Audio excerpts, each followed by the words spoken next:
The massive transport ships loomed against the darkening sky, their cold metallic surfaces reflecting the last rays of sunlight over Earth. Jae-sung Park stood motionless, watching humanity's final moments of planetary ownership slip away. Around him, thousands of humans were being systematically relocated, their entire civilization compressed into massive cargo vessels. The Galactic Council's judgment had been swift and absolute. Humanity was deemed too dangerous, too unpredictable to coexist with other peaceful galactic civilizations. Centuries of human history, wars, conflicts, and violent tendencies had been carefully documented and presented as evidence of their inherent threat. Min-ho Kim, a former military strategist, walked beside Jae-sung. His weathered hands clutched a small data tablet containing the last records of human technological achievements. "We are not finished," he whispered, more to himself than to anyone else. His eyes scanned the processing areas where families were being sorted, tagged, and prepared for transportation. Children held onto their parents' hands, confusion and fear etched across their faces. Elderly individuals were carefully assisted by medical personnel, their lifetime of memories reduced to small personal containers. Military personnel maintained order, their discipline evident even in this moment of collective displacement. The destination was a remote planetary system scientifically designated as XR-729, but quickly nicknamed the Crucible by human strategists. Initial scans showed a harsh environment with extreme temperatures, dangerous terrain, and minimal hospitable zones. It was less a planet of settlement and more a challenge of survival. Technological restrictions were implemented. The Galactic Council ensured humans were stripped of advanced weaponry, complex communication systems, and most critical research databases. Only basic survival equipment and fundamental scientific archives were permitted. It was a calculated move to prevent any potential resistance or technological reconstruction. Jae-sung observed the systematic process. Each human was allowed precisely 20 kilograms of personal belongings. Medical records were transferred, skills were cataloged, and families were tracked to maintain social structures. The efficiency was cold, calculated, and designed to minimize individual human agency. Min-ho approached a group of young engineers and military tacticians. "We will not be victims," he said firmly. "Our history shows we adapt. Our species has survived ice ages, world wars, pandemics. This is another challenge." His words carried a familiar tone of military leadership, reigniting a spark of hope among the displaced. The first wave of transport ships began their launch sequences. Massive engines hummed with electromagnetic energy, lifting thousands of containers into the upper atmosphere. Each container was a microcosm of human existence, complete with life support, minimal recreational spaces, and carefully rationed resources. Tracking systems monitored every human movement. The Galactic Council had implemented strict protocols to prevent any potential rebellion or unauthorized technological development. Surveillance drones accompanied each transport, their sensors continuously scanning for any unusual activities. As the last ships prepared for interstellar travel, Jae-sung noticed something remarkable. Despite the overwhelming circumstances, humans were organizing. Small groups were already discussing survival strategies. Engineers were examining equipment. Scientists were analyzing limited data, and military personnel were creating preliminary defense protocols.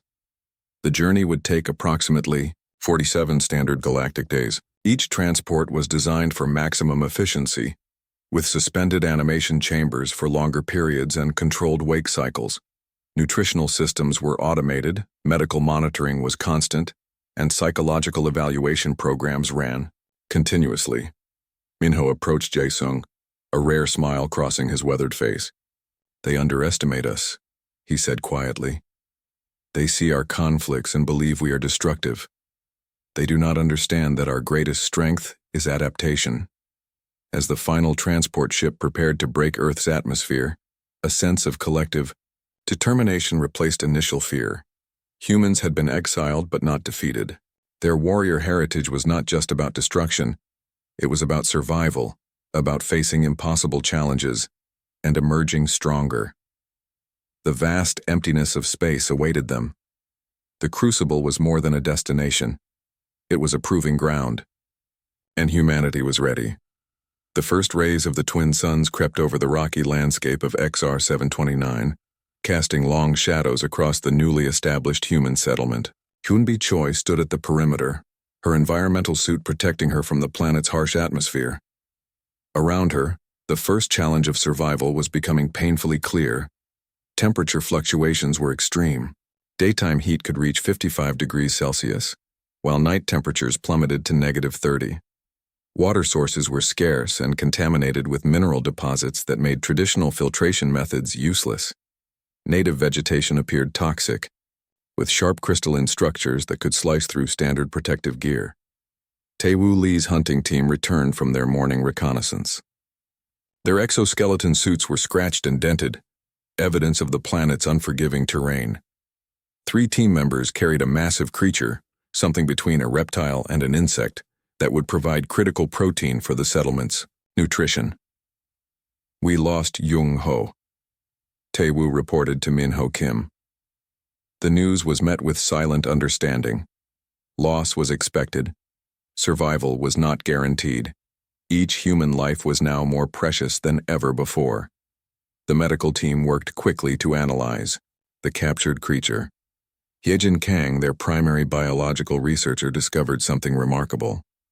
The creature's cellular structure contained unique adaptive proteins that could potentially help humans resist the planet's toxic environment. Temporary shelters were carved into rock formations, utilizing the natural protection against extreme weather. Solar collection panels were carefully positioned, their design modified to capture energy from the planet's twin suns. Every piece of equipment was modified, every resource carefully conserved. Water became the most critical resource. Underground geological surveys revealed potential aquifer systems, but extracting water required complex engineering. Teams worked around the clock, using modified drilling equipment and developing new filtration technologies. Communication was limited. The Galactic Council's restrictions meant no long-range communication systems. Each settlement was essentially isolated, forced to rely entirely on their own resources and collective knowledge. Training became a constant activity. Military personnel taught survival skills to everyone, from children to elderly individuals. Hunting techniques, resource management, basic medical procedures, and defensive strategies were shared across the community. Food production was a critical challenge. Hydroponic systems were quickly developed, using artificial lighting and carefully cultivated soil samples. Protein sources were diverse, from captured native creatures to carefully grown bacterial cultures that could provide essential nutrients. Nights were the most dangerous. Native predators became more active, their silhouettes moving across the rocky landscape like living shadows. Defensive perimeters were established with constant rotation of watch teams. Sleep was a luxury few could afford. Yunbi's environmental team made a breakthrough after 3 months. They discovered a method to neutralize the toxic minerals in local water sources. It wasn't perfect, but it was enough to sustain the growing settlement. Each small victory felt like a major triumph. The human spirit revealed itself in unexpected ways. Musicians created instruments from local materials. Artists documented their survival using makeshift tools. Children learned survival skills through carefully designed educational programs that transformed learning into a game of life and death. Minho observed the settlement with a mix of pride and concern. They had survived 3 months on a planet designed to kill them. Communication between settlement groups was established using modified radio frequencies and carefully developed encryption methods. Taewoo's hunting team developed new weapons using local materials. Crystalline structures were shaped into cutting tools. Native creature parts were used to create protective gear. Every resource was examined, every possibility explored. As the 3rd month ended, the settlement had transformed. What was once a collection of desperate survivors was now becoming a functioning community. They were no longer just trying to survive. They were beginning to understand how to thrive. The Galactic Council, watching from distant monitoring stations, would soon realize that humans were not just survivors. They were masters of adaptation, turning the most impossible environments into opportunities for growth. The Crucible was proving to be more than a place of exile.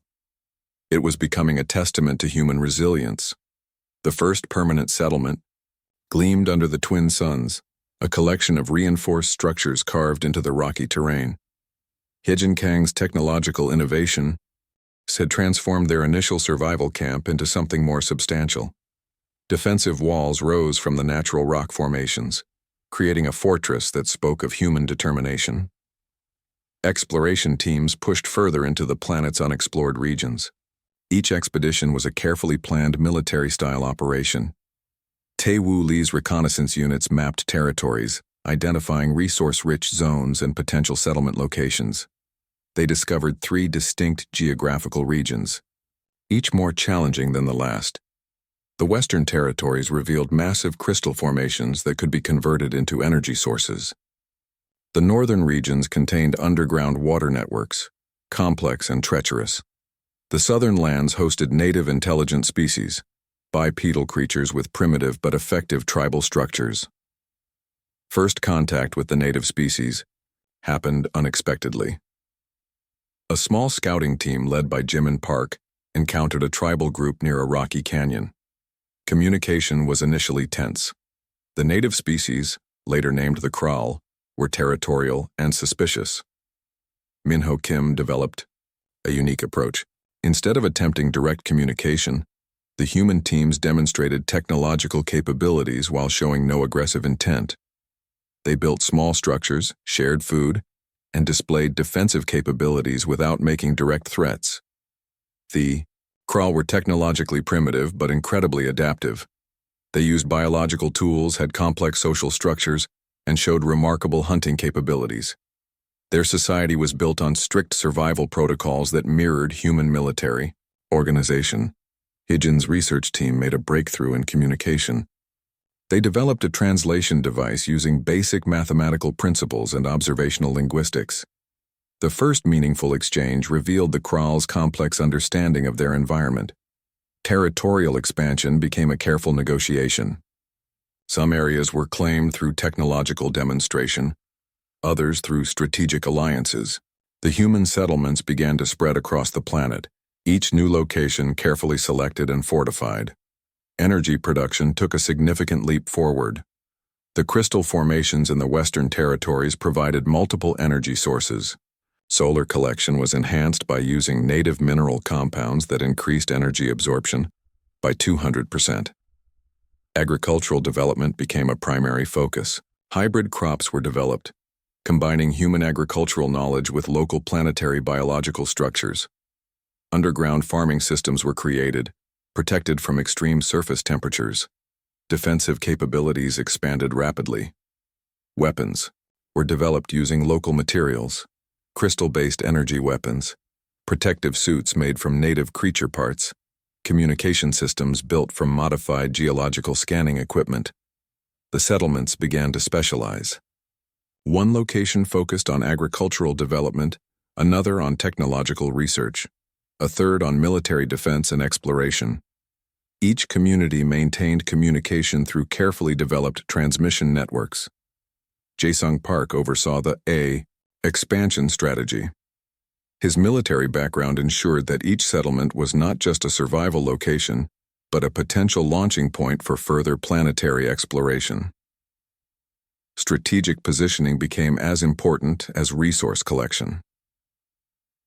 Conflicts with the Kral were minimal but occurred occasionally. These were not full-scale wars, but territorial disputes resolved through complex negotiations and strategic demonstrations of technological capabilities. Medical research took unexpected directions. The planet's unique biological structures provided opportunities for advanced medical discoveries. Human researchers found ways to enhance human biological adaptation using local environmental compounds. Communication technology improved dramatically. What began as simple radio transmissions evolved into complex data networks that could transmit information across vast distances. Each technological breakthrough was a step towards complete planetary understanding. By the end of the first year of expansion, Humans had established 5 major settlements. They had developed working relationships with the native Kral, created sustainable energy and food production systems, and transformed from survivors to potential planetary controllers. The Galactic Council's monitoring systems continued to track their progress. What they saw was not a defeated civilization, but a species in the process of complete environmental transformation. The Crucible was no longer just a place of exile. It was becoming a new home. The first warning came from long-range monitoring stations. Jinwu Park noticed the unusual energy signatures approaching the planetary system. Massive ships emerged from hyperspace, their metallic surfaces reflecting cold, calculated destruction. The Galactic Council's fleet was unlike anything humans had encountered before. Hundreds of vessels, each designed for surgical planetary suppression. Their mission was clear: complete elimination of the human settlement on XR-729. Minho Kim had prepared for this moment. Defensive strategies developed over years of careful planning now came into action. Underground communication networks activated. Every human settlement received the same message: prepare for defense. Technological adaptations became humanity's primary weapon. Salvaged equipment, modified planetary resources, and innovative engineering transformed their settlements into unexpected fortresses. Energy weapons created from local crystal formations stood ready. The first wave of attack came from orbital bombardment. Massive energy pulses targeted known human settlement locations. But the settlements were no longer simple surface structures. Most critical systems were now deep underground, protected by geological formations. Jinwu's space defense team had constructed a surprising defense network. Modified communication satellites became defensive platforms. Energy redirection systems turned incoming attacks into scattered, ineffective strikes. The Kral, the native species, made an unexpected decision. Instead of remaining neutral, they chose to support the humans. Their intimate knowledge of the planet's terrain provided critical tactical advantages. Ground combat was brutal and swift. Human military teams, trained in extreme survival conditions, moved with precision. They used the planet's terrain as a weapon, redirecting energy attacks, using geological structures for protection. Hiejin Kang's technological team worked frantically. They developed real-time adaptive defense systems that could modify protective shields within milliseconds. Each attack was studied, analyzed, and countered almost instantly. The Galactic Council's fleet was designed for quick, decisive actions against less prepared civilizations. They had not anticipated human adaptability. Each attack was met with unexpected resistance. Space battles became complex mathematical equations. Human ships, cobbled together from salvaged equipment and local resources, moved with unexpected agility. They were not technologically superior, but they were strategically brilliant. Communication interceptions revealed the Galactic Council's shock. Their perfect suppression plan was falling apart. Humans were not just defending, they were systematically dismantling invasion strategies. Underground research facilities continued critical work even during the bombardment. Medical teams developed rapid healing technologies. Engineering teams created new defensive mechanisms. Nothing stopped their progress. Yoonbi Choi's environmental research team made a critical discovery. They found ways to use the planet's unique atmospheric conditions to disrupt enemy communication and navigation systems. The battle lasted 17 standard days. Each moment was a testament to human survival instincts. Where traditional military strategies would fail, human creativity and adaptability prevailed. Orbital defense platforms created from modified mining equipment became unexpected weapons. Energy redirection systems turned incoming attacks into scattered, ineffective strikes. Jinwu's final strategic move came unexpectedly. Instead of direct confrontation, he used complex communication jamming techniques that confused the Galactic Council's fleet. Their own communication networks became their weakness. The last enemy ships retreated, their technological superiority completely neutralized. Humans had not just survived, they had demonstrated a level of adaptive capability that shocked the entire galactic community. Minho Kim watched the retreating fleet from the main observation platform. No celebration, just a quiet understanding of what they had achieved. Survival was not just about fighting. It was about thinking beyond traditional limitations. The Crucible had become more than a place of exile. It was now a symbol of human resilience. The Galactic Council would need to reconsider everything they thought they knew about humanity. The silence after the battle was more profound than the conflict itself. Soo-yeon Kim stood at the communication center, preparing a message that would change everything. Behind her, the settlements of XR-729 showed remarkable resilience, scarred but unbroken. Diplomatic channels long considered impossible, now flickered with unexpected activity. The Galactic Council's monitoring systems were overwhelmed by the humans' unexpected defense. What they had considered a simple elimination mission had become a complex diplomatic challenge. Minho Kim reviewed the battle data. Their survival was not just about military strategy. It revealed something deeper about human nature, an ability to adapt, to transform challenges into opportunities. The planet they were exiled to had become their greatest strength. Communication transcripts revealed the Galactic Council's internal debates. Some members argued for complete destruction, while others wanted to understand how humans had become so adaptable. Their fear was slowly transforming into a complex mixture of respect and confusion. Hyejin Kang's research team made a critical presentation. They demonstrated how human survival involved more than just fighting. Their technological adaptations, medical discoveries, and environmental innovations could benefit multiple galactic species. The first diplomatic transmission was carefully constructed. It was not a message of revenge or confrontation. Instead, it showed their achievements. Agricultural developments that could solve food crises. Medical technologies that could heal previously incurable conditions. Energy systems that could revolutionize planetary development. Jinwoo Park's defense strategies were now being studied as advanced tactical research. Military academies across different species began analyzing human adaptation techniques. What was once seen as violent potential was now recognized as strategic brilliance. The Kral, the native species, became unexpected allies. Their tribal leaders presented evidence of human cooperation, showing how the settlers had worked to understand and respect their planetary ecosystem. This testimony carried significant weight in galactic diplomatic circles. Yoonbi Choi's environmental research revealed something extraordinary. The humans had not just survived on XR-729, they had begun to restore and balance the planet's complex ecological systems. Their approach was not about conquest, but about coexistence. Technological exchanges began cautiously. The Galactic Council sent research teams to understand human adaptation methods. Each delegation was shocked by the settlers' resilience and innovative thinking. Soo-yeon's diplomatic team crafted a careful narrative. They did not deny humanity's violent history, but presented it as part of a complex evolutionary process. Their message was clear. Humans were capable of growth, of learning, of transformation. Medical breakthroughs became a turning point. Technologies developed on XR-729 could solve critical health challenges for multiple species.